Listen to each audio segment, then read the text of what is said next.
गगनं वीरम् अनन्तवर्णादिदंशनसहावम् भोक्ष्यामि नियमसारम् केवली शुत केवली भणिदम् नमकर अनंत उत्कृष्ट दर्शन ज्ञानमय जिन वीर को कहूँ नियम सार केवली शुद्ध केवली पर कथित को।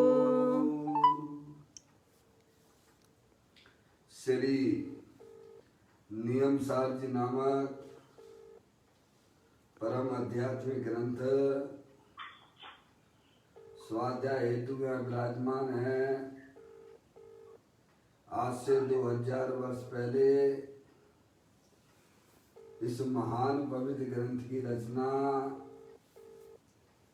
आचार्य श्री कुंद देव द्वारा इसी पवित्र भूमि पर की गई और इसके टीकाकार पदम प्रमलधारी देव मुनिराज हैं। ग्रंथ का नाम नियम सार है। नियम से करने योग कार्य अपनी आत्मा में सम्यक दर्शन, सम्यक ज्ञान, सम्यक चारित्र रूपी निर्मल पर्याय, पवित्र पर्याय, मोक्ष मार्ग रूपी पर्याय को प्रकट करना है। क्योंकि वह पर्याय स्वयं ही सुख स्वरूप है और अनंत सुख का कारण भी है। अनादि काल से हमारे आपके आत्मा में पर को अपना जानने वाली, पर को अपना मानने वाली, पर के साथ संबंध रखने वाली ऐसी मोराग देश रूपी मलिन पर्याय, अपवित्र रूप पर्याय प्रकट है, जो स्वयं दुख स्वरूप है और अनंत दुख का कारण भी है। ऐसी मोराग देश रूपी मलिन पर्याय का अपनी आत्मा में से उस पर्याय का अभाव करना है और सम्यक दर्शन ज्ञान चारित्र रूपी निर्मल पर्याय, पवित्र पर्याय, मोक्ष महारूपी पर्याय को प्रकट करना है। ऐसे कार्य की प्राप्ति जिनवाणी माता के द्वारा अपने आत्मा के स्वरूप को पहचानना, अपनी जो आत्म वस्तु है वह परद्रव, प्रभाव और पर्याय से विभिन्न एकमात्र अखंड ज्ञान ज्योति स्वरूप है। ऐसे गायक प्रभु परमात्मा का माँ जनवाणी माता के द्वारा परिचय करके तत्पश्चात शरीर रागादि ये सब कर्मकृत वस्तुएं हैं। इनका हमारे आत्मा के साथ में किसी भी प्रकार का कोई संबंध नहीं है। इस प्रकार सम्यक विज्ञान पूर्वक शरीर रागादि की रुचि छोड़कर अंदर में जो अखंड ज्ञान ज्योति स्वरूप भगवान आत्मा है उसमें ही अपनापन स्थापित करना, उसी को ही निज रूप से जानना और उसमें ही अपनी वर्तमान पर्याय को मग्न कराना, उसे ही अरिहंत परमात्मा ने धर्म कहा है। उसकी चर्चा आचार्य भगवंतों ने, मुनिराजों ने एक एक गाथा और उसकी टीका और कलशों के माध्यम से हम हमें अपने आत्मा के स्वरूप को यहाँ पर समझाया है। देखिएगा, यह परम आध्यात्मिक ग्रंथ है जिसका नाम श्री नियम सार जी है,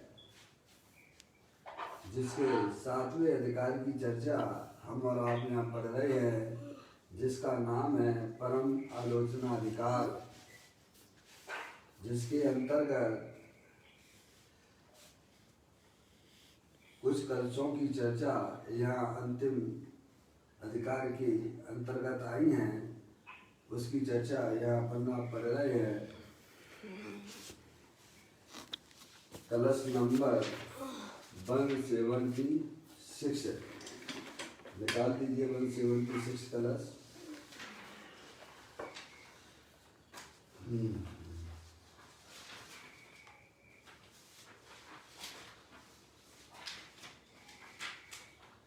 वन 176 कलश।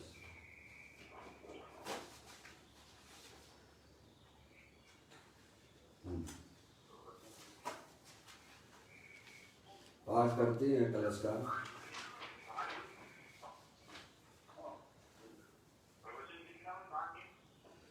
ये जो है कारण कार के ऊपर पूज्य गुरुदेव तेरी ने यहाँ पर इसकी व्याख्या की है, लेकिन आपको PDF फाइल में यह आपको मिलेगा, लिपिबद्ध तो नहीं है। PDF फाइल में मैं आपको PDF फाइल भेज दूँगा, तो आप उसमें देख पाएंगे, है ना। मैं आज आपको भेज दूँगा, है ना।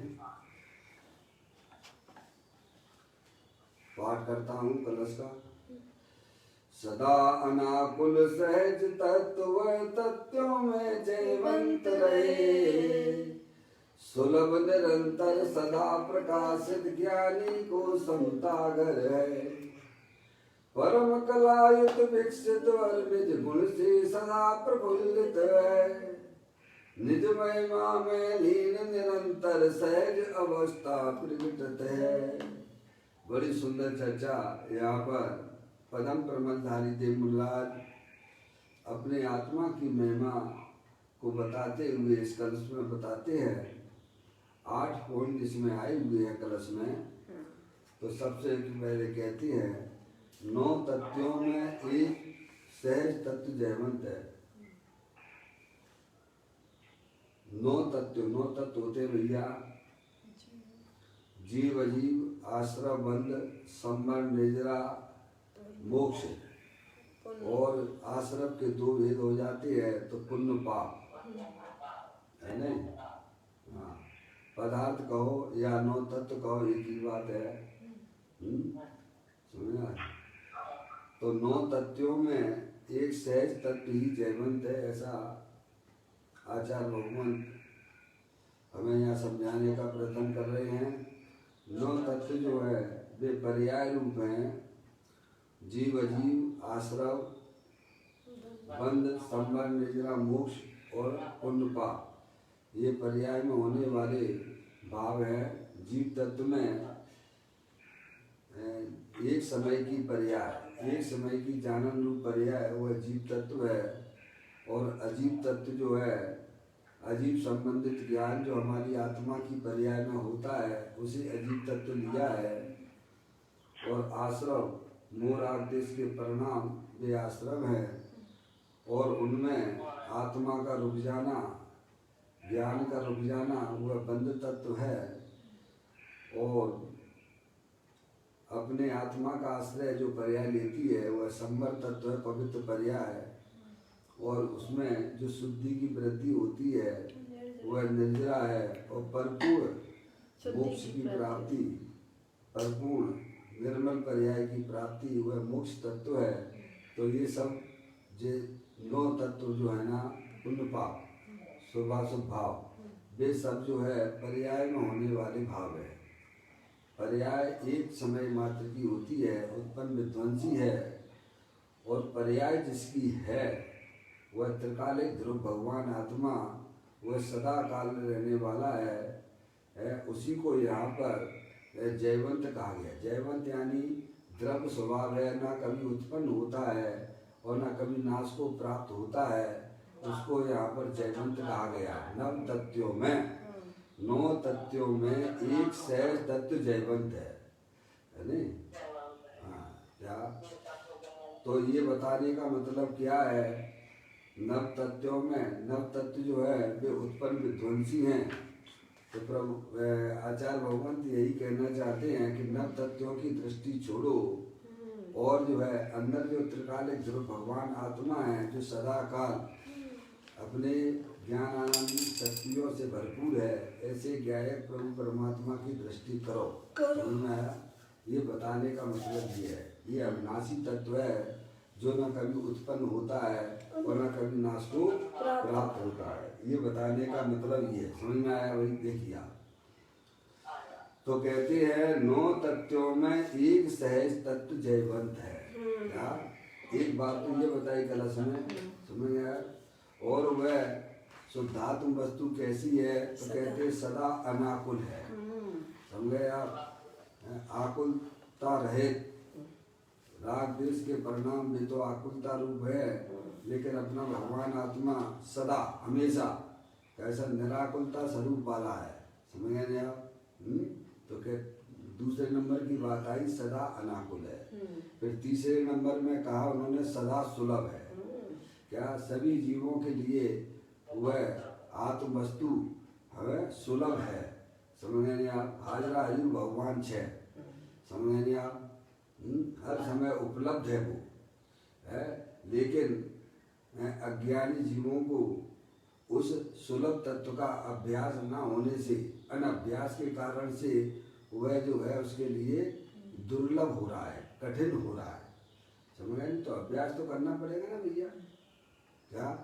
बिना अभ्यास के तो कोई चीज़ मिलती नहीं है ना। हर चीज़ का आप अभ्यास करते हो अपने जीवन में तो वो चीज़ आपके लिए सुलभ ही हो जाती है। समझ गए? आपने कठिन थोड़ी रहती है। अनादिकाल से हमने अपनी आत्मा को जाना नहीं, परिचय नहीं किया है, उसका अंदर में उसका अभ्यास नहीं किया है, इसीलिए पर्याय में कठिनता हो रही है।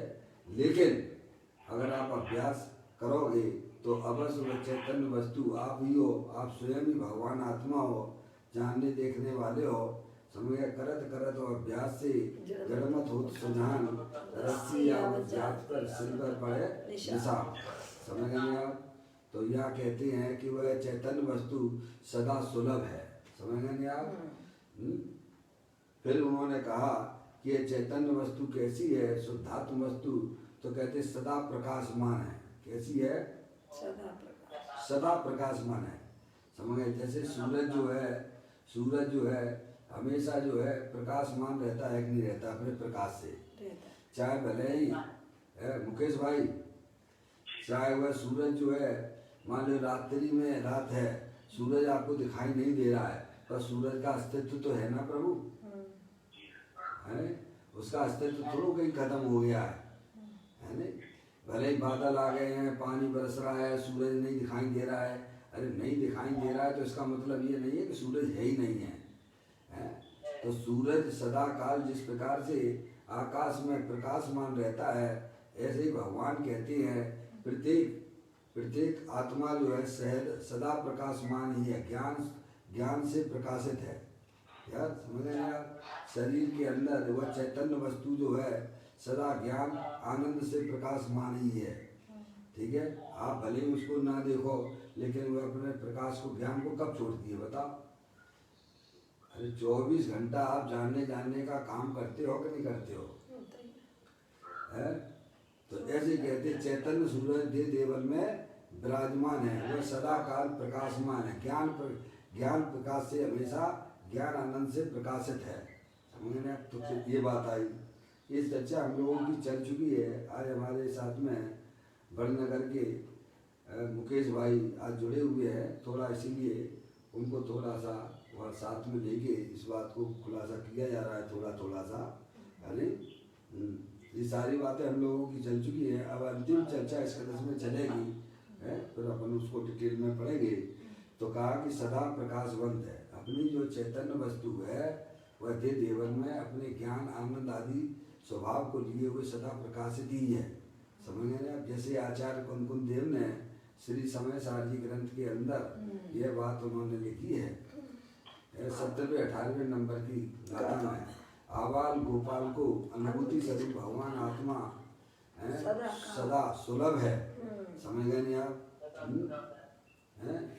ऐसा सुलभ है, अनुभव में आ ही रहा है, लेकिन वह पंच इंद्रिय के विषयों की रुचि होने के कारण से वह वहाँ से स्लिप हो जाता है।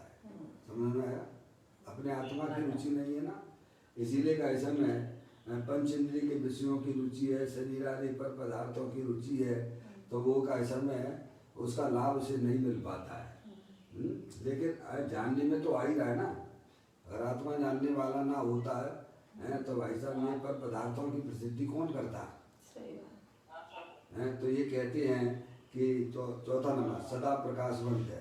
फिर उन्होंने कहा 5वें नंबर पर सम्यक दृष्टियों के लिए समता का घर है। कैसा है अपना भगवान आत्मा? समता का घर है, मोराग देश रहे, वीतराग स्वभाव वाला है।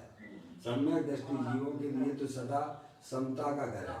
सम्यक दृष्टि उसे कहती है जिसकी ज्ञान की पर्याय में सम्यक भेद ज्ञान की उत्पत्ति हो गई है, वस्तु स्वरूप को जानने वाला है, समझे, अपनी आत्मा को जानने वाला है तो उसकी पर्याय में निरंतर समता का प्रभाव प्रारंभ हो गया है। समझ गए? उसके लिए तो समता का घर है, आनंद का घर है, क्योंकि वह हमेशा उसका उपयोग भी कर रहा है। समझ गए? तो फिर 5वें नंबर में कहा कि सम्यक दृष्टियों के लिए तो वह समता का घर है। उसके ज्ञान की पर्याय में वेद ज्ञान की ज्योति जली हुई है। समझ गए? आप सीधे व निरंतर अपने गायक प्रभु परमात्मा का आनंद लेता रहता है। समझ गए? फिर उन्होंने कहा कि यह 6वां नंबर परम कला सहित विकसित अथवा निज गुणों से खिला हुआ है। कल अपन ने इसकी चर्चा पढ़ी थी कि यह भगवान आत्मा अपने अनंत गुणों में उसकी खिलावट है। अनंत गुण स्वरूप वाला है ना, अनंत शक्तियों वाला है ना भगवान आत्मा। जीवत्व शक्ति, चित्त शक्ति, दृष्टि शक्ति, ज्ञान शक्ति, प्रबोध शक्ति, विभुत शक्ति, सर्वदर्शिक शक्ति, ऐसी अनंत शक्तियों का पिंड भगवान आत्मा है। और वे सब गुण जो है उसके खिलावट लिए हुए हैं, वो उनके गुणों में निरंतर खिलावट है। समझ गया? और जो पर्याय ऐसे क्या है प्रभु परमात्मा का आश्रय लेती है, अनुभव करती है, तो उसकी पर्याय में भी खिलावट आ जाती है। क्या समझ रहा है? द्रव्य स्वभाव तो अपनी अनंत शक्तियों सहित है भाई साहब, अंदर में खिलावट लिए हुए है। जैसे फूल होता है ना, खिला हुआ रहता है ना, समझ गए आप? ऐसे अंदर से वह अपनी अनंत शक्तियाँ खिलावट लिए हुए हैं, खिली हुई हैं। समझ गए आप? मुरझाई हुई नहीं है। मुरझाई रहने का काम तो पर्याय का अज्ञान अवस्था है। अज्ञानी जीवों की पर्याय मुरझाई हुई सी है। बोलते ना पूरा मुरझाई ज्ञान लता मेरी अंतर बल से, आप बोलते भी हो मुरझाई ज्ञान लता मेरी अंतर बल से खिल जाए। कैसी खिलेगी वो? जैसे परमात्मा पर्याय में खिलावट कब आएगी? जब उसका ज्ञान लता मेरी अंतर बल से खिल जाएगी। तो कब खिलेगी आपकी पर्याय में? कब खिलावट आएगी? जब आप चैतन्य स्वरूपी भगवान आत्मा का ज्ञान और श्रद्धान आपकी पर्याय में होगा, उस समय पर्याय में भी खिलावट चालू हो जाती है। खिलावट यानी पवित्र पर्याय की उत्पत्ति हो जाती है। उसे भगवान ने मोक्ष मार्ग कहा है। समझ गए आप? तो क्या है फिर उन्होंने कि परम कला सहित विकसित निज गुणों से खिला हुआ है। अब 7वें नंबर की चर्चा आज अपन को प्रारंभ करनी है, और 7वां नंबर है उसकी सहज अवस्था प्रकट है। प्रकट ही है, ज्ञान तो सभी को प्रकट ही है ना भैया। कोई भी जीव हो, एक इंद्री से लेके संगी पंचिंद तक 4 गति 84 लाख योनियों में जितने भी जीव है, उनकी ज्ञान की पर्याय प्रकट है कि नहीं है? भले ही विभूतिया का जीव भी क्यों ना हो, विभूतिया का जीव भी क्यों ना हो, भले अक्षर के अनंत विभाग उसका ज्ञान है, लेकिन वह प्रकट है कि नहीं है? वह ज्ञान कहाँ से आ रहा है? वह ज्ञान के शरीर में से आता है?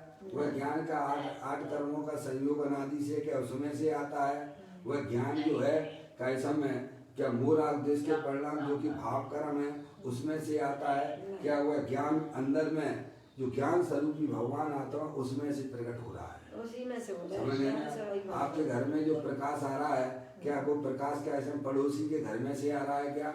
नहीं।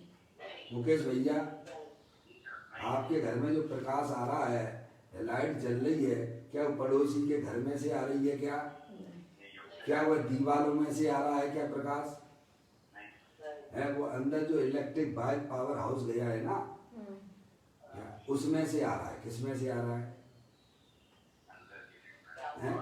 ऐसे ही ज्ञानी कहते हैं कि सभी को वह प्रकट अवस्था है, ज्ञान ज्ञान ज्ञान ज्ञान ज्ञान का भंडार अंदर में पड़ा हुआ है। समझ में आया? तो 5वें नंबर में यह बात आती है, उसकी सहज अवस्था प्रकट ही है 7वें नंबर में। और फिर कहते हैं 8वें नंबर में निरंतर निज महिमा में लीन है। अपने अपने ज्ञान रूप ही वह बना रहता है, अपनी अनंत शक्तियों सहित अपने स्वभाव में ही रहता है। इस प्रकार की सुंदर चर्चा इस कलश में हमें बताई गई है। दोबारा से मैं इसका पाठ करते हुए 7वें नंबर के बोल पर अपन अपनी चर्चा प्रारंभ करते हैं। सदा अनाकुल सहज तत्व तत्वों में जयवंत रहे, सुलभ निरंतर सदा प्रकाशित ज्ञानी को समता है। परम कलायत विकसित और निज गुण से सदा प्रफुल्लित है, निज महिमा में लीन निरंतर सहज अवस्था प्रकटित है। देखिएगा, यह चर्चा हमारी अब जो है PDF फाइल के माध्यम से पूज्य गुरुदेव श्री ने कारण कार नियम सार के में जो पूज्य गुरुदेव श्री ने यहाँ उसका खुलासा किया है, उसको अपन यहाँ पर पढ़ रहे हैं।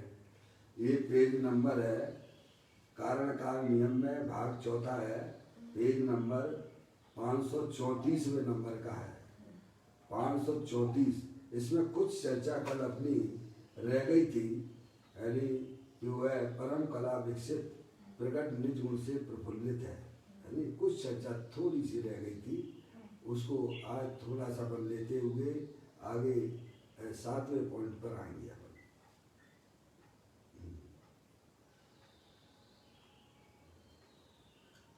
परम कला सहित विकसित निज गुणों से प्रफुल्लित खिला हुआ है, अनंत अनंत गुणों से खिला हुआ वह तत्व है। चैतन्य वस्तु कैसी है? अंदर में अपनी जो चैतन्य वस्तु है अनंत शक्तियों के भंडार वाली है। जीवत शक्ति, चित्त शक्ति, दृषि शक्ति, ज्ञान शक्ति, प्रबोध शक्ति, विभुत शक्ति, सरदर्शक शक्ति, प्रकाशक शक्ति, ऐसी अनंत अनंत शक्तियों का पिंड है। और एक शक्ति दूसरे शक्ति रूप परिणमन नहीं करती है। क्या एक गुण शक्ति कहो, वह कभी भी कैसे में द्रव्य तो परद्रव्य कभी परिणमन करता ही नहीं है। जीव वस्तु जो है जानने देखने वाली वस्तु है, अमूर्तिक है, अनंत शक्तियों के भंडार वाली है, वह कभी परद्रव्य रूप तो कभी परिणमन करती नहीं द्रव्य रूप से। इसीलिए वह शुद्ध है, परम पवित्र है। कभी भी हमारे आत्मा ने आज तक शरीर को छुआ नहीं है। संयोग में भले ही अनादिकाल से संयोग शरीर का रहा, लेकिन कभी भी हमारे आत्मा ने आज तक शरीर को छुआ तक नहीं। शरीर जड़ है और चैतन्य वस्तु अमूर्तिक है, अनंत शक्तियों के भंडार वाली है। एक बात ये। दूसरी बात ये कि वह जो चैतन्य वस्तु है वह अनंत शक्तियों के भंडार वाली है। आगम में उनके गुणों की जब संख्या की बात की जाती है तो पूज्य गुरुदेव श्री उसका खुलासा करते हैं कि एक आत्मा में इतनी शक्तियां हैं, इतने गुण हैं भाई साहब, कि कहते लोक में जीव कितने हैं? अनंत जीव है। कितने जीव है लोक में? अनंत जीव है। अनंत जीव है, अक्षय अनंत राशियां भरी हुई है जीव की, समझ में? और उससे अनंत गुणे पुद्गल द्रव्य है। क्या? उससे भी अनंत गुणे पुद्गल द्रव्य है। जीव राशियों से भी अनंत गुणे पुद्गल द्रव्य है। और उनसे भी अनंत गुणे 3 काल के समय, भूत भविष्य और वर्तमान 3 काल के समय है, समझ लिया? और उससे भी अनंत गुणे आकाश के प्रदेश हैं। आकाश यानी खाली बिल्कुल है, वो आकाश नहीं जो ऊपर गगन में दिखता है, वो तो अनंत पुद्गल परमाणुओं का पिंड है। वो आकाश द्रव्य की बात करती है। ये लोकाकाश है और लोकाकाश से अनंत अलोकाकाश है, जिसमें 6 जीव द्रव्य आदि रहती है, उसे लोकाकाश कहते हैं। और उसके बाहर जो है कैसे में अनंत जो आकाश है वो उसे अलोकाकाश कहती है। आकाश के 2 भेद कर दिए। तो कहाँ तक है आकाश द्रव्य, कहती है कि और छोर नहीं है उसका, समझ गए नहीं आप। तो अनंत प्रदेशी है। तो 3 काल के समय से आकाश के अनंत गुणे प्रदेश, और उससे भी अनंत गुणे एक जीव द्रव्य में इतने गुणों शक्तियां भरी हुई है। ऐसा में गुणों का आकाश के अनंत प्रदेश से भी अनंत गुना एक जीव द्रव्य के अंदर है भाई साहब, उसकी शक्तियां गुण भरी हुई हैं। और उसका प्रत्येक जीव उसका मालिक है, उसे पता तक नहीं है। इतना महिमावंत चैतन्य द्रव्य है अनंत। और वे जो अनंत शक्तियां हैं भाई साहब, एक दूसरे में कभी उनकी मिलावट होती नहीं है, अंदर से खिलावट है उनकी, समझिए आप। ये बात हमें समझाई जा रही है। अनादिकाल से हम सब अज्ञानी जीव है, अपने आत्मा के स्वरूप को जानते नहीं है। जिन्होंने अपनी आत्मा को जाना, ऐसे पंच परमेष्ठी, वे ही हमें अपने आत्मा के बारे में ज्ञान करा सकते हैं। अनंत परमात्मा की पर्याय में ऐसा ज्ञान विकसित हुआ है। सकल द्रव्य के गुण अनंत पर्याय अनंता, जाने एक ही काल प्रगट केवली भगवंता। समझ गए आप। वे भगवान अनंत परमात्मा है, उनके द्वारा ऐसी जगत की कोई भी वस्तु नहीं है जिसे उनके ज्ञान में जानने में नहीं आती है। उनकी दिव्य ध्वनि में ये बात आई है, समझ गए आप। तो कहती है कि अनंत अनंत गुणों से खिला हुआ वह तत्व है, वह चैतन्य वस्तु है, आप ऐसे हो, समझ गए आप। परंतु किसे, तो कहते किसे हैं, तो जिसने नजर की है उसे वह अनंत गुणों से खिला हुआ तत्व है, ऐसा भान में आता। क्या किसे है? अरे भाई कोई व्यक्ति है भाई साहब, अरबपति है, खरबपति है, तो कौन है अरबपति खरबपति? क्या भिखारी अरबपति खरबपति है? भिखारी जैसा जीवन जी रहा है, क्या वो अरबपति खरबपति हो सकता है? भले ही उसके पास में है तो वो अरबपति खरबपति, लेकिन जीवन कैसा जी रहा है? वो भिखारियों जैसा जी रहा है। तो वह कैसे उसे कैसे कह देंगे कि भाई साहब, समझ नहीं आप, उसे अरबपति खरबपति कैसे कह सकते हो आप? जिसका रहना खाना पीना कपड़े भी का समय बिल्कुल भिखारियों जैसे पहनता हो, व्यवहार भी उसका व्यवहार भिखारियों जैसा हो, तो कहती है कि भाई साहब वो अरबपति खरबपति नहीं हो सकता है। अरबपति खरबपति का खान पान सब बदल जाता है, उसकी चाल ढाल भी बदल जाती है। राजा हो, राजा की चाल ढाल तो अलग ही होगी ना भाई साहब। तो ऐसे कहते वो कौन है? तो उन्होंने कहा देखिएगा, पहले वस्तु बताई, परंतु किसे है ये खिलावट? तो जिसकी नजर की है, जिसने नजर की है, यानी वह सम्यक दृष्टि जीव है। सम्यक दृष्टि की ज्ञान की पर्याय में वह भगवान आत्मा जानने में आ रहा है, तो वह वास्तव में जो है इस विश्व का श्रीमंत है। वो कौन है? श्रीमंत। हाँ, सम्यक दृष्टि जीव इस विश्व का श्रीमंत है, समझ गए आप। सम्यक दृष्टि से ये संज्ञा लागू पड़ जाती है। और जिसे राग में एकत्र बुद्धि कर रहा है वह पामर है। जो कसाय आदि परिणामों में एकत्र बुद्धि किए हुए है, शरीर में एकत्र बुद्धि किए हुआ है, वह तो पामर है, दीनहीन है, भिखारी है।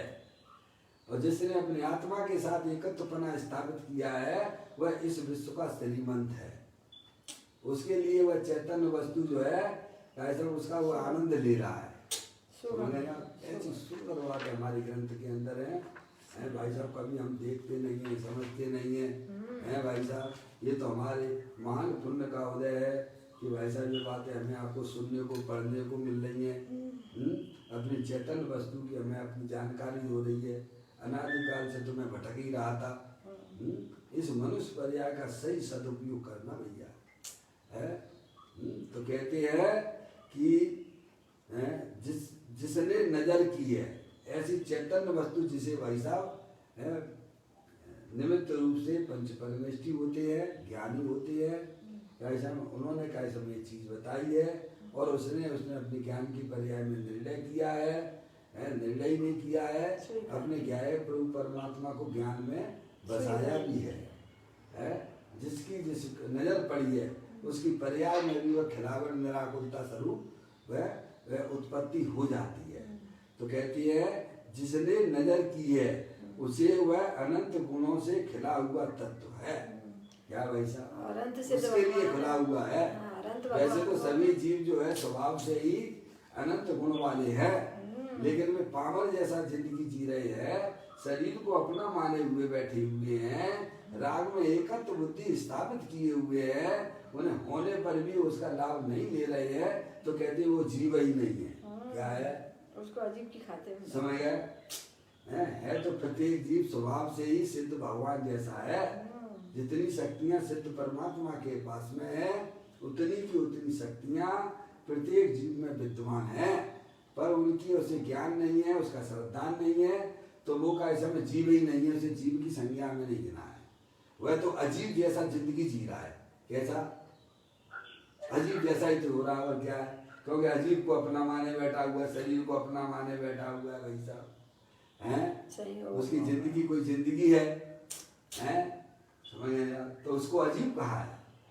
जीव होने पर भी अनंत शक्तियों का लाभ नहीं ले पा रहा है, उसका लाभ नहीं ले रहा है, तो वैसा वो है अजीब ही है, तो मुर्दा है। समझ गए नहीं आप? और जिसने अपने आप को चेतनेश्वर भगवान आत्मा जाना है वही वास्तव में उन शक्तियों का लाभ ले रहा है। तो उसी को कहते हैं उसकी पर्याय में खिलावट आ गई है, आनंद आ गया है। इसका नाम धर्म है, भगवान ही कहते हैं। मुकेश भाई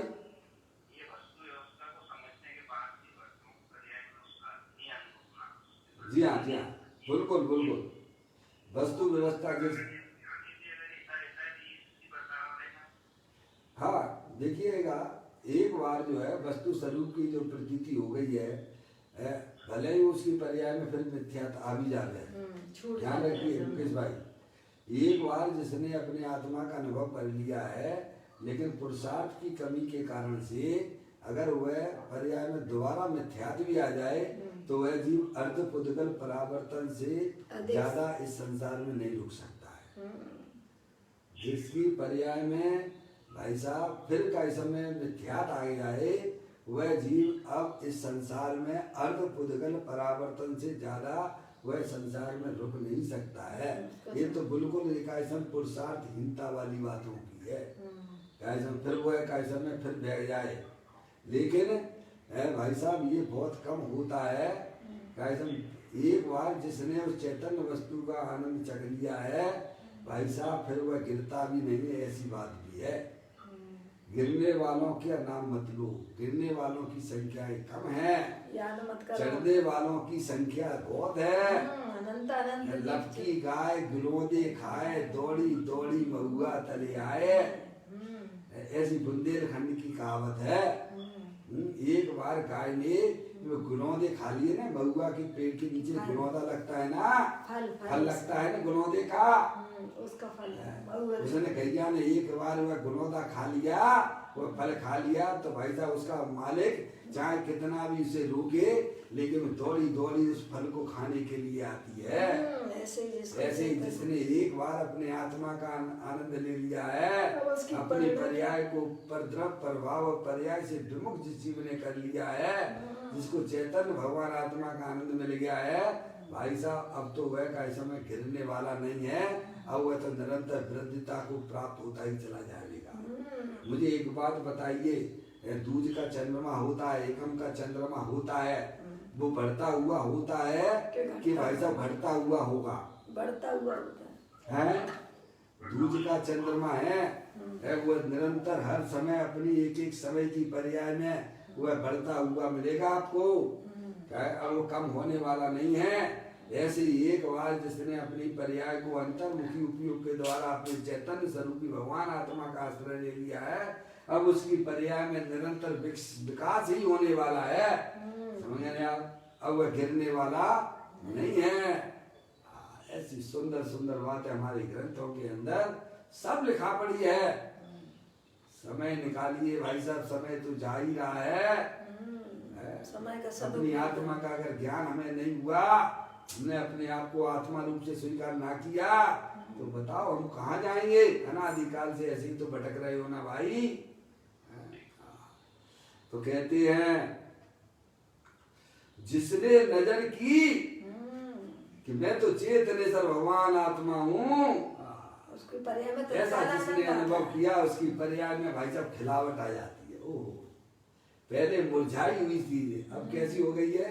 खिलावट आ गई है। अंदर से खिल। जो शक्तियां द्रव्य के अंदर थी वो उनकी पर्याय पर्याय में भी भाई साहब व्यक्तता हो जाती है। इसी को अरिहंत परमात्मा ने धर्म कहा है। सही बात। पर द्रव्यों के पीछे झुक झुक जाना ये आत्मा का स्वभाव नहीं है, जड़ पर झुक झुक जाना ये पर्याय का भी स्वभाव नहीं है। क्या तो कहते हैं अपने आत्मा की तरफ पर्याय का झुकना, वही भगवान ने धर्म कहा है। अरे धर्म सुने और पर्याय में भाई साहब निखार ना आवे, ऐसा होता ही नहीं है। तो कहती है जिसने नजर की उसे वह अनंत गुणों से खिला हुआ तत्व है। भाई साहब वही है, वो जीव तत्व है, वही जीव द्रव्य है वास्तव में, वही मैं हूँ। तो कहते हैं उसे वह अनंत गुणों से खिला हुआ तत्व है। ऐसा भान में आता है आहा जो अंतर में नजर नहीं करता, बाह्य क्रिया कांड में रच पच गया है। क्या भाई साहब, धर्म के नाम पर बस शरीर की क्रिया को धर्म माने बैठे हुए, या भगवान हमारा कल्याण कर देंगे। भगवान किसी का कल्याण नहीं करते हैं, भगवान तो आपको मार्ग बताते हैं, कल्याण का मार्ग बताए, कल्याण का मार्ग बताते हैं। तुम इस रास्ते पे चलोगे तो तुम्हारी पर्याय, तुम्हारी आत्मा के पर्याय में भी कल्याण हो जाएगा। चलना तो आपको हमको सबको अब पड़ेगा। स्वयं ही पुरुषार्थ। क्या भाई साहब, चलना तो अपन को स्वयं ही पड़ेगा। भगवान तो वास्तव में कल्याण का मार्ग बताते हैं कि तुम चेतनेश्वर भगवान आत्मा हो, अनंत शक्तियों के भंडार वाले हो, तुम शरीर नहीं हो। ये विविध प्रकार की हमारी आत्मा में जो रागादिक परिणतियां पुण्य पाप रूप से होती हैं, वे उत्पन्न विध्वंसी हैं, वह भी तुम्हारा स्वरूप नहीं है। तुम तो अखंड ज्ञान ज्योति स्वरूप भगवान आत्मा हो। ऐसे अपनी आत्मा की महिमा पर्याय में लाओ। मुझे तो इन बातों की खबर ही नहीं थी, मैं तो प्राप्त पर्याय में ही तन में हो रहा था। शरीर रागादिक को ही अपना मान रहा था। ये मेरी अनादि काल की भूल है भाई साहब। तो कहते हैं कि जिसने अपनी पर्याय में जागृति लाई, ओहो मैं तो चेतनेश्वर भगवान आत्मा हूँ, अनंत शक्तियों के भंडार वाला हूँ। ऐसे जिसको पर्याय में अपने आत्मा की महिमा आती है, वही वास्तविक जीव है। अब जिसे पता ही नहीं है भाई साहब, अब बेकारी है, अब बैठा हुआ भीख मांग रहा है। किसी ने कहा कि भाई साहब जहाँ तुम बैठे हुए हो ना, उसके नीचे 4-5 फीट नीचे चले जाओ, भाई साहब भंडार पड़ा हुआ है रत्नों का। लेकिन अब वो नहीं देख रहा है, तो भाई साहब उसका भंडार उसके क्या काम का? प्रमाद में बैठा है, नहीं भले कैसा में है, पड़ा हुआ जहाँ बैठा हुआ, और बता भी दिया, बताने वाला बता भी दिया, तो भी बैठा है जैसा जीवन जीना। तो ऐसे ज्ञानी कहते हैं कि भाई साहब वो जीव द्रव्य वही जीव द्रव्य है जिसने अपने आप को आत्मा रूप से स्वीकार किया है। देह से भिन्न अपने को, देह से भिन्न है भाई साहब, अमूर्तिक वस्तु है, अमूर्तिक वस्तु है। वो मैं हूँ। और ये अज्ञानी जीव वो भंडार को ही नहीं देख रहा, प्रमाद में ही बैठा हुआ है। देखिएगा फिर कहते हैं वह अनंत गुणों से खिला हुआ तत्व ऐसा भान में आता है। जो अंतर में नजर नहीं करता, बाह्य क्रिया कांड में रच बच गया। शरीर की क्रिया को अपनी क्रिया माने बैठा हुआ है। शरीर भिन्न है, शरीर जड़ है, तुम चेतनेश्वर भगवान आत्मा। आप पूजा में पढ़ते भी हो जड़ चेतन की परिणति प्रभु अपने अपने में होती है। अब अपने अपने में होती है, तुम अपने अपने में मानते हो क्या? नहीं मानते। तुम तो शरीर की क्रिया को अपनी क्रिया माने बैठे हो। विपरीतता चल रही है क्या बोलते भगवान के सामने जरूर हो, जड़ चेतन की परिणति प्रभु अपने अपने में होती है। ये तो ज्ञान ही जानता है, ये ज्ञान ही जानता है। क्या भाई साहब, वह अज्ञानी तो शरीर की क्रिया कोई अपनी क्रिया माने बैठा हुआ है पागल कि की भाई तरह साहब मैंने पकड़ा दो है। पूजा कर ली, तुमने कहा कि दो पूजा कर ली, तुम तो जानने देखने वाले पदार्थ हो। समझ में आया? तो कहती है जो अंतर में नजर नहीं करता बाह्य क्रिया कांड में रच पच गया है। भगवान की पूजा भक्ति करते करते हमारा कल्याण हो जाएगा, शुभ भाव कोई अपने कल्याण का कारण मान लेता है। अनादि काल से हमारी आत्मा में क्या भाई सब शुभ भाव नहीं हुआ है? क्या हुए ना, अनंत बार हुए। कैसा शुभ भाव हुआ है कि 9वें गिरिवक भी हमारा आत्मा अनंत बार गया है, एक बार नहीं अनंत बार गया है। कब से हो भाई साहब मुकेश भाई साहब? अनादि से हो। कब तक रहोगे? अनंत काल तक रहोगे आप। समझ गए नहीं आप? हैं तो अनादि से हमारा आत्मा रहा है, तो कहाँ रहा है भाई साहब? तो कहते 4 गति 84 लाख योनि में अनंत अनंत बार जन्माए उपजाए, मुनि व्रत धार अनंत बार गिरेवक उपजायो, पहले जातम ज्ञान बिना सुख लेस न पायो।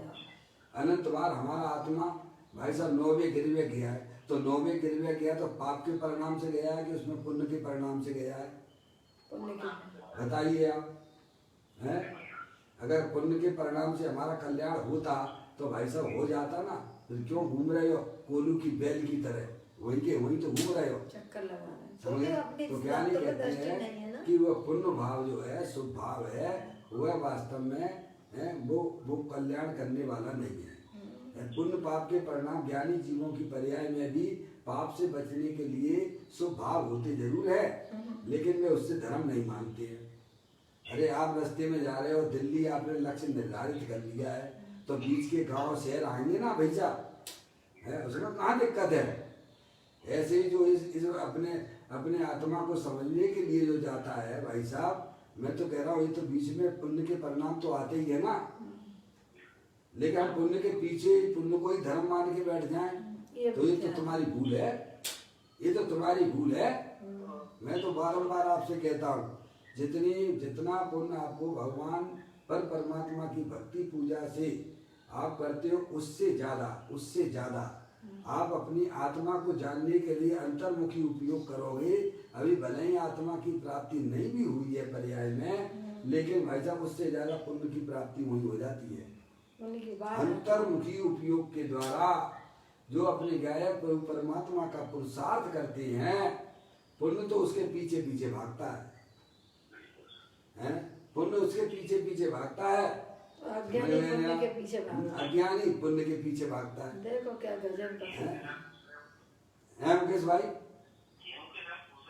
गेहूं के साथ भूसा। किसान खेती काय के लिए करता है? भूसे के लिए करता है कि दाने के लिए करता है? उसका लक्ष्य क्या है? दाने की है। भूसा तो अपने आप ही उत्पन्न होता है वैसा। ऐसे ही जो अपने आत्मा को प्राप्त करने के लिए, जानने के लिए अंदर में जिज्ञासा रुचि करते हैं, उनके पुण्य रूपी भूसा तो सहज की उत्पत्ति होती है वैसा। उसमें कहाँ दिक्कत है? आपको दोनों चीजें यही मिल जाती हैं आपको, हैं?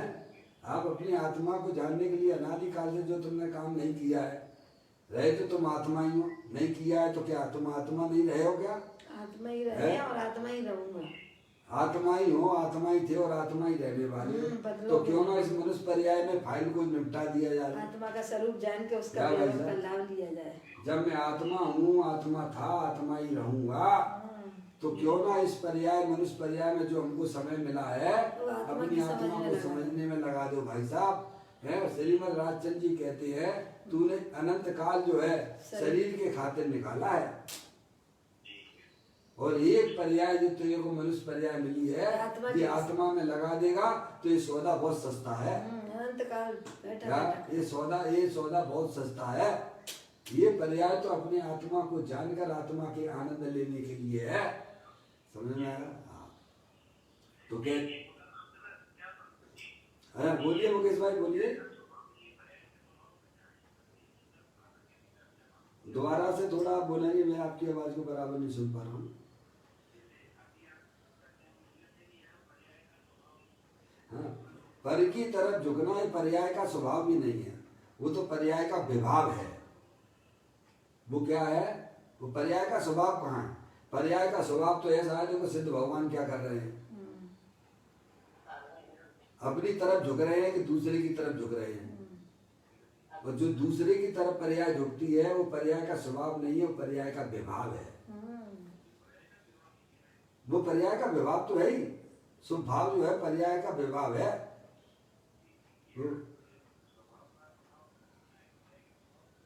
मूल राग द्वेष के परिणाम है वो जो है संसार अवस्था में मूल राग द्वेष कर देखो अर्यंत परमात्मा है, अर्यंत परमात्मा के पास में मूल राग द्वेष है क्या? उनकी पर्याय में नहीं है ना, तो पर्याय का स्वभाव कहाँ है? उसको भी स्वभाव नहीं लिया है। अगर पर्याय का मूल राग द्वेष आत्मा का स्वभाव होता तो अर्यंत परमात्मा भी आत्मा है कि नहीं है? सिद्ध परमात्मा भी आत्मा है कि नहीं है? तो उनके पास में भी दिखना चाहिए ना भाई। तो इसका मतलब ये हो गया है कि ये मूल राग द्वेष के परिणाम आत्मा का पर्याय का भी स्वभाव नहीं है। आत्मा में तो है ही नहीं है, आत्मा तो अनंत शक्तियों के भंडार वाला है, लेकिन पर्याय का भी स्वभाव नहीं है। अगर पर्याय का स्वभाव होता तो अर्यंत सिद्ध परमात्मा की पर्याय में भी दिखते ना भाई साहब। तो ये मूल राग द्वेष के परिणाम ये अपने आत्मा का स्वभाव नहीं है, पर्याय का स्वभाव भी नहीं है, समझ गए नहीं आप? और जो देखा जा रहा है वह वास्तव जो पर की तरफ झुकता है, जो झुकने वाली पर्याय है वह उसका विकार है, या वह उसका विकार है, और वह विकार एक समय मात्र का है। कितना है? एक समय मात्र, एक समय मात्र का है। संसार रूपी पर्याय मात्र एक समय मात्र की है, समझिए आप। एक समय तो कितना छोटा होता है, समय की सबसे छोटी यूनिट होती है एक समय।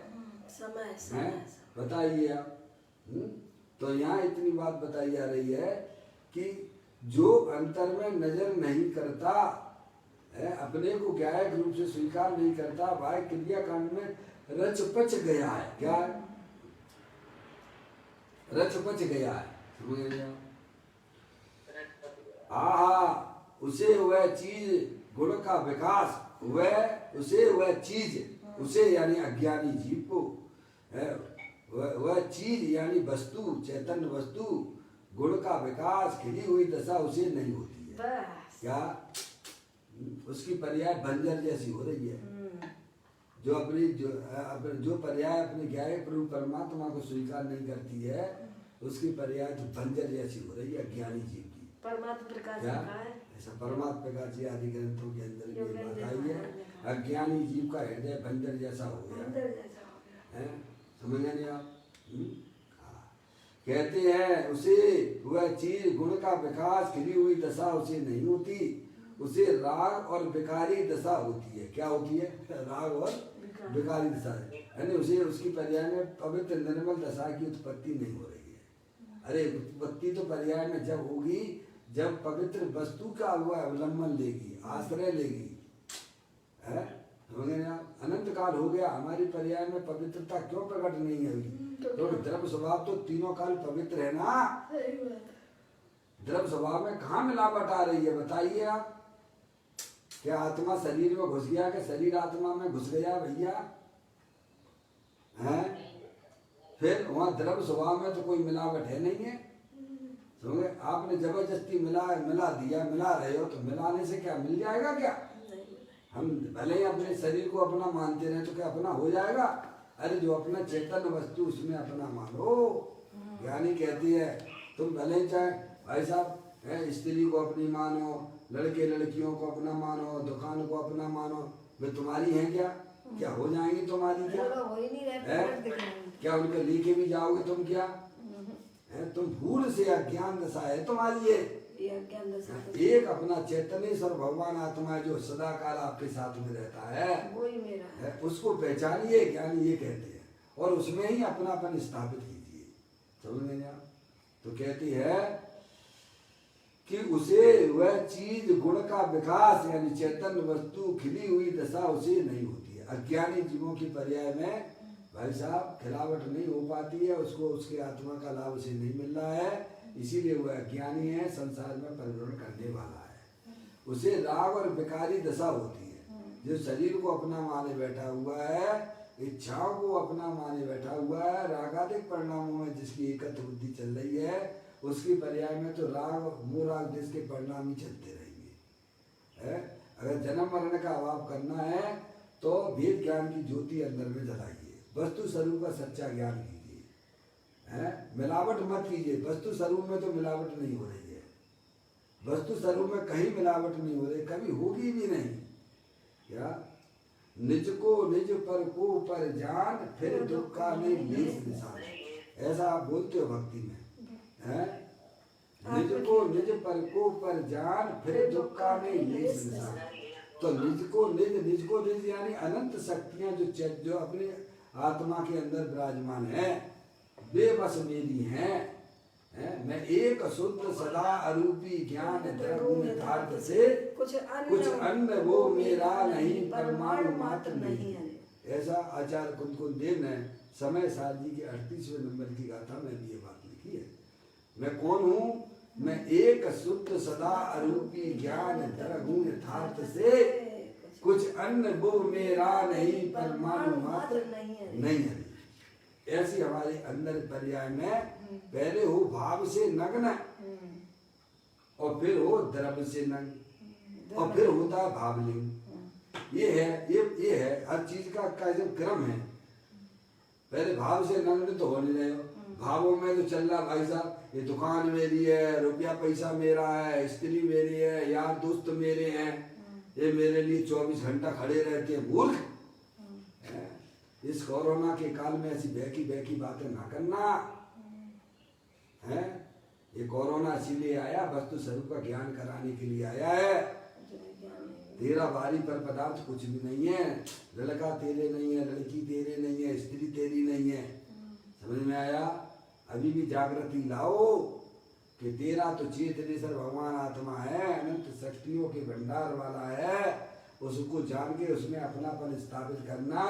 ज्ञानी कहते राग का परिणाम भी है, वह भी तेरा नहीं है, तो मिलावट नहीं करना है। अब दुकानदार अपनी दुकानदारी करता है सुबह से शाम तक, रात में अपने रोकड़ मिलाता है कि नहीं मिलाता है? देखा जोखा करता है कि नहीं करता है?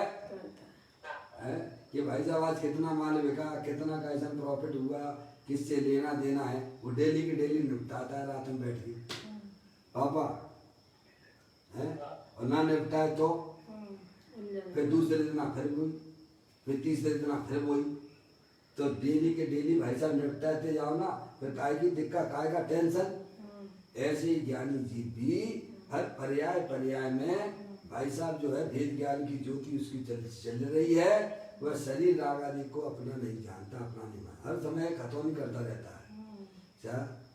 ज्ञान की ज्योति जलाते चलो, समता भाव बढ़ाते चलो, मार्ग में आवे जो संकल्प कर, सबको ही पर में खपाते चलो। ये ज्ञानी जी ये करते हैं क्या? और जितने भी सांसारिक विकल्प पर्याय में होते हैं सबको पर के खाते में डाल देता है। अंदर में वो तो अंतर्मुखी उपयोग के द्वारा जिसने चैतन्य स्वरूप को जाना है, वह तो निरंतर अपनी पर्याय को अपने ज्ञायक प्रभु परमात्मा की तरफ उसने झुका दी है। ज्ञान की ज्योति जलाते चलो, समता भाव बढ़ाते चलो, मार्ग में आवे जो संकल्प कर, सब कोई पर में खपाते चलो। खतौनी करता है वस्तु स्वरूप में तो कहीं मिलावट नहीं हो रही है भैया। और जो मिलावट का धंधा करते हैं वे जेल में जाते हैं कि नहीं जाते हैं? लोग में भी जाते हैं। ये कानून किनके लिए बने हुए हैं? जो मिलावट करेंगे उनको जेल में डालो। अगर आत्मा इस संसार में रखल पट्टी कर रहा है तो मिलावट कर रहा है ना। ये चार गतियां, चार ये जो है 4 गति 84 लाख के जो शरीर मिल रहे हैं, ये किनके हैं? ये मिलावट करने वालों की हैं। फिर समझ में आया? जिन्हें संसार में रखल पट्टी नहीं करता है, जिन्हें जन्म मरण नहीं करना है, जिन्हें अपनी वर्तमान पर्याय में निराकुलता प्रदान करनी है, उन्हें जिन्हें देव परमात्मा के द्वारा बताया गया तत्व को समझना ही पड़ेगा, समझना ही पड़ेगा। इसीलिए कहती है कि तुम आत्मा हो और आत्मा ही रहोगे।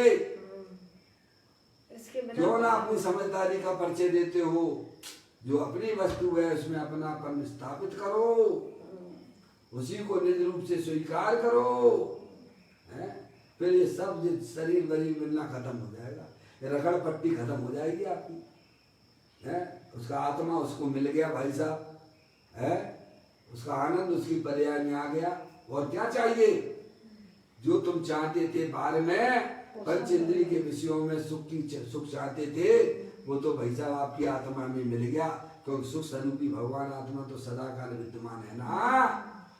सुख शांत रस से लवालवे, ज्ञान सागर आत्मा, बेभ्रम की चादर हटा सर्वांग पर घटे आत्मा। हे बाबू जन इस लोक के सब एक साथ नहाइए, इसे ही अपनाइए, इसमें ही मन हो जाए। भगवान ने तो ये कहा है कि तेरा भगवान आत्मा सुख शांति का भंडार है। तुझे सुख चाहिए तो अपने ज्ञाय प्रभु परमात्मा का परिचय कर ले और उसके पास चला जाए। अगर तुझे पर्याय में सुख शांति ना मिले तो तू मेरे पास में आ जाना। हाँ जी,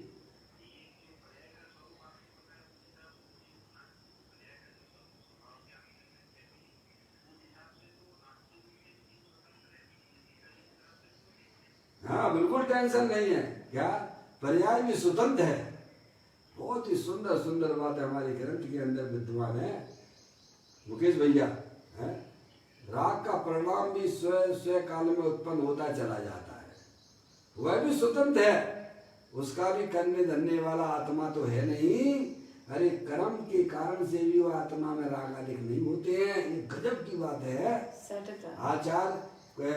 आचार्य कुंदकुन देव ने पंचाशती काय में 62वें नंबर की गाथा में लिखा, षट कारक की उत्पत्ति, विकार रूपी पर्याय की उत्पत्ति अपने षट कारक से होती है। एक पर्याय पूर्व पर्याय, एक समय की विकार की उत्पत्ति भाई साहब उसका करने धरने वाला कोई परद्रव्य नहीं है, वह तो अपने षट कारक में वही वह पर्याय स्वयं करता है। कर्म है, करण है, संप्रदान है, अपादान है, अधिकरण है। क्या वह स्वयं अपने से होती है और कैसे में चली जाती है।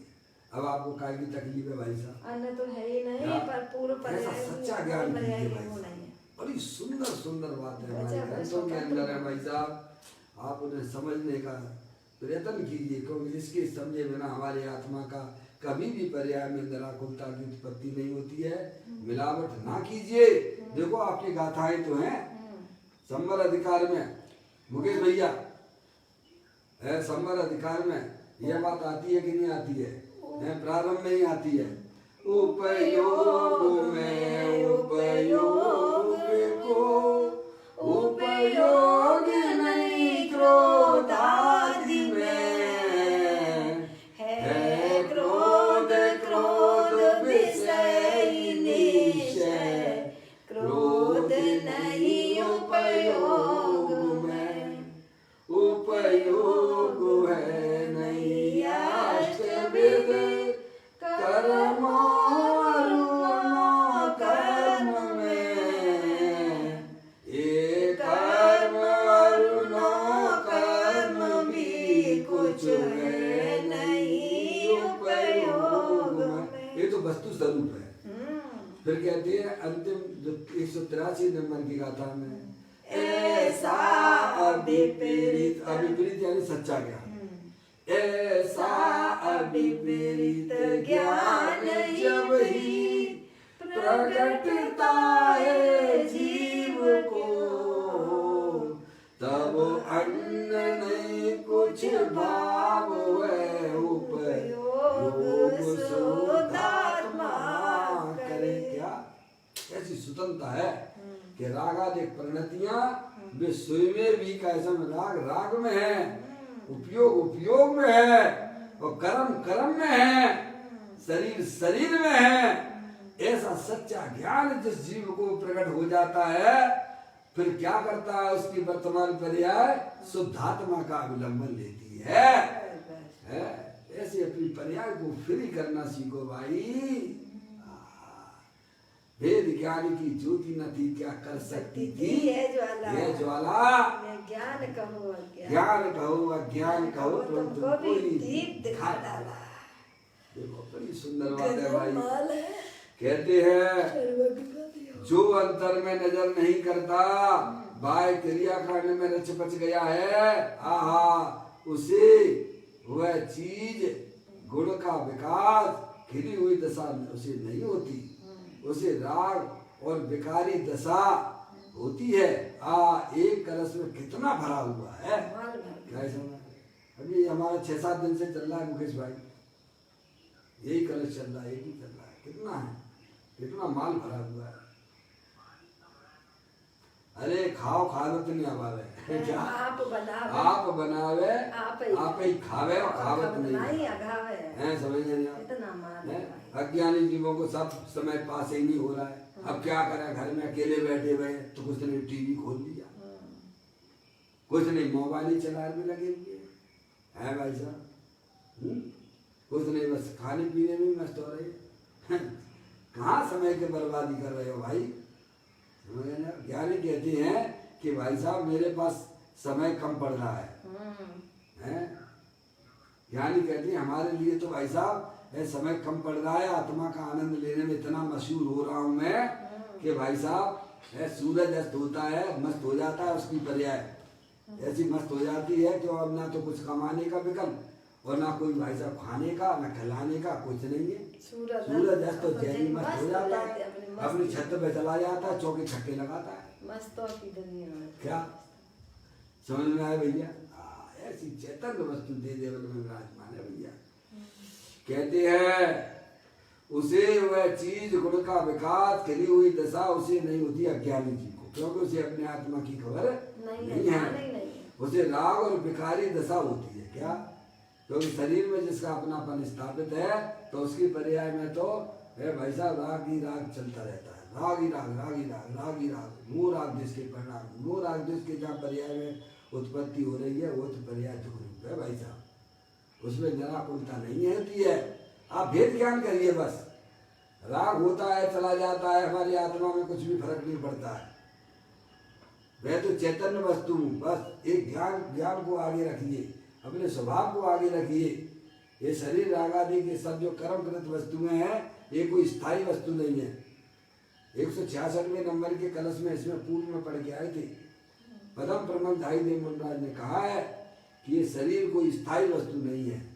क्या, ये तो जो है अस्थिर है और इसके अंदर जो चैतन्य वस्तु है वो सदा काल स्थायी है, सदा काल स्थायी है।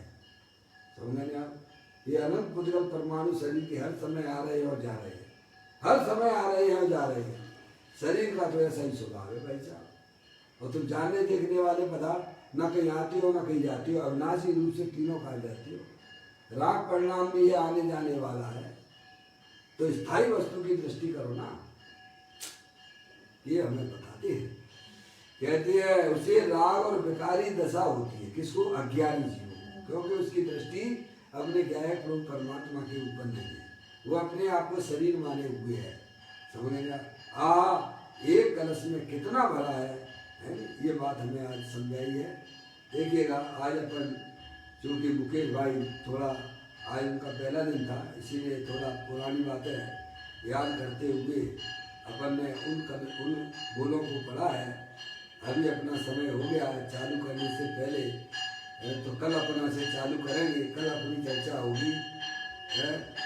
चलिए थोड़ा सा उसमें और रह गया है, थोड़ा और भी ले लेते अभी है 2-5 दिन, फिर कल अपन एक नया बोल प्रारंभ कर लेंगे, ये भी खत्म कर देते हैं। अनादि के है जी, अभी है थोड़ा समय है, अभी मैं ले लेता हूँ, थोड़ी और रहेगी इसमें है। तो कहते हैं निज गुणों से प्रफुल्लित खिला हुआ है अपनी चैतन्य वस्तु। अनादि के ऐसे के ऐसे गुण हैं, ऐसा नहीं कहते हैं। यहाँ तो वह वहाँ नजर करके समय दृष्टि में वहाँ अनंत गुण पर्याय में खिले हैं।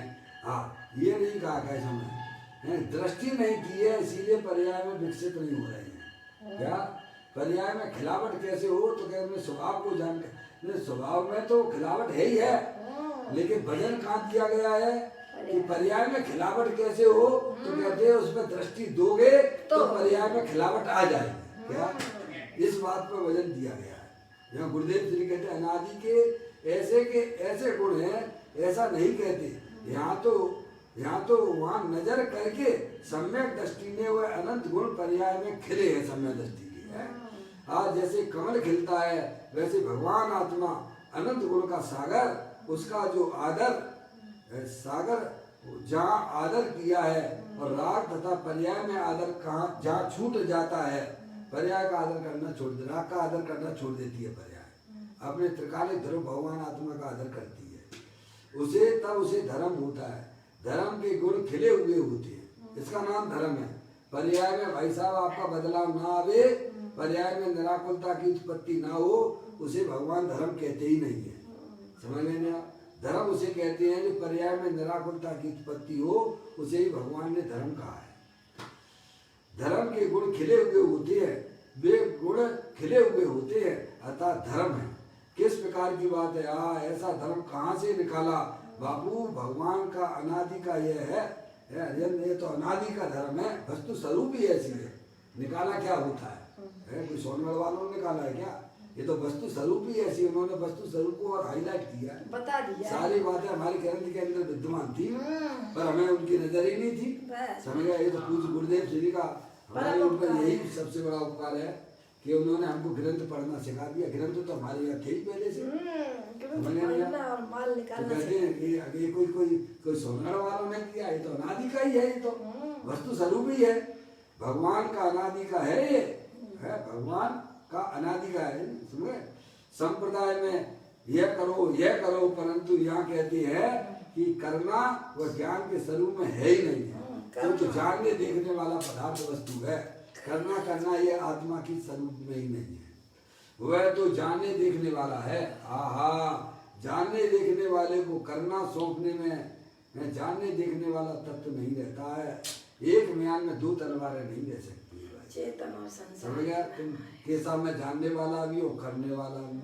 अरे वाह, ऐसे कैसे हो जाएगा भाई साहब, ये बोलो ना, तुम करने वाले हो कि जानने वाले हो? अरे बोलो, जानने वाले। जो करने वाला होता है वो जानने वाले का लाभ नहीं मिलता है, जो जानने वाला स्वीकार करता है उसे करने वाले से कोई लेना देना नहीं। वे सब कर्मकृत चीजें हैं।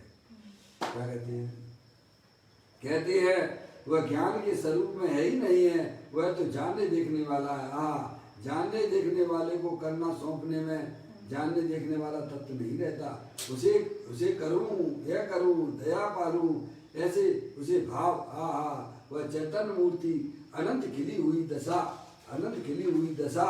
चाहिए, वह खिली हुई होती नहीं। वहाँ तो राग की खिलावट है, जो अपने आप को करता धरता मानता है, उसकी तो पर्याय में राग ही राग, निरंतर राग ही राग चल रहा, दुखी दुख चल रहा, टेंशन ही टेंशन चल रहा है।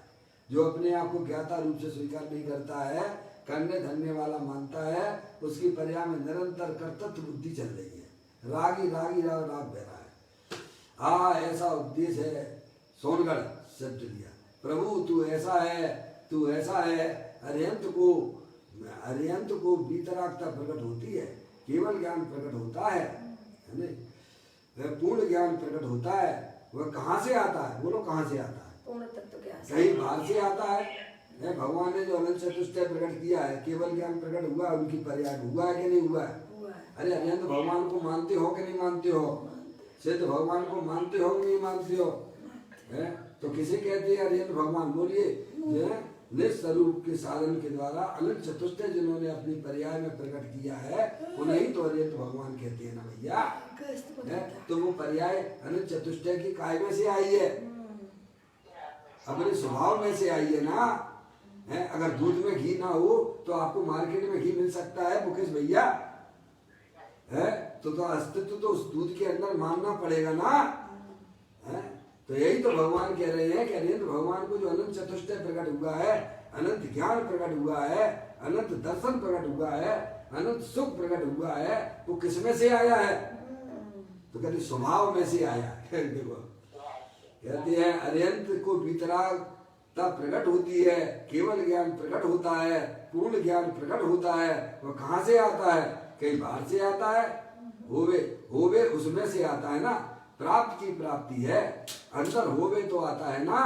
कुएं में होवे तो हौज में पानी आता है ना। टंकी में पानी कहाँ से आया भाई साहब? कुएं में नीचे बोरिंग आपने लगा रखी है, तो पानी कहाँ से आया? नीचे उसमें है ना पाताल में, तो उसमें से आया है। अंदर होवे तो आता है, कुएं में होवे तो हौज में पानी आता है। उसी प्रकार भगवान आत्मा पूर्ण गुण संपन्न है, परंतु उसमें दृष्टि देने से, अब ये खास बात है, परंतु उसमें दृष्टि देने से वे सब गुण खिले हुए दिखाई देते हैं। किस पर? अपने गायक प्रभु परमात्मा के ऊपर जो दृष्टि देता है उसकी पर्याय में भी खिलावट हो जाती है। आहा, अर्थात सभी गुणों की एक समय की पर्याय विकसित दिखाई देती है। बाहर आई प्रकट दशा। इस प्रकार से यह बोल अपन ने आज खिलावट वाला है, ये अपन ने पढ़ा। अब कल अपनी जो है सहज अवस्था स्फुटित प्रकटित है, उसकी चर्चा कल अपन पढ़ेंगे। अभी समय अपना हो गया। निज निधि निज में बताई, यह अनंत अनंत उपकार है, उसके लिए जिन वाणी माँ को वंदना सतबार है, वंदना सतबार है। नमो का मंत्र नमो ओम।